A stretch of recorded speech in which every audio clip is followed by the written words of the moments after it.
আজকে মা একটা অন্যরকম ডিমের রেসিপি বানিয়েছে, যেটা খেতে ছিল কিন্তু একদম অন্যরকম। তো চলো রেসিপিটা কিভাবে বানাচ্ছে দেখে নাও। এখানে 4টে ডিম গরম জলে ভালো করে সিদ্ধ করে নিয়ে খোসা ছাড়িয়ে ডিমের গাগুলো একটু চিড়ে নিয়েছে। এবার কড়াইতে সর্ষের তেল গরম করে ডিমগুলোকে দিয়ে ওপর থেকে নুন হলুদ গুঁড়ো ছড়িয়ে ভালো করে ডিমগুলোকে ভেজে তুলে নিল।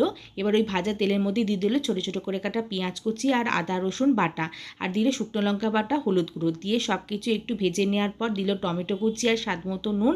এবার সেটাকেও ভেজে নিয়ে অল্প একটু জল দিয়ে দিল মশলাটা কষানোর জন্য। কষানোর সময় একটু জিরে গুঁড়োও ছড়িয়ে দিল।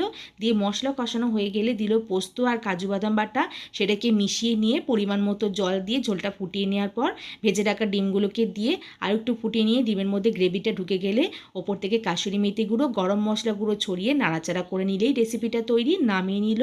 ভীষণ সুন্দর খেতে হয়েছিল, তোমরা অবশ্যই বাড়িতে ট্রাই করো। আর কেমন লাগলো আজকের ভিডিওটা কমেন্ট করে জানিয়ে দিও। ধন্যবাদ।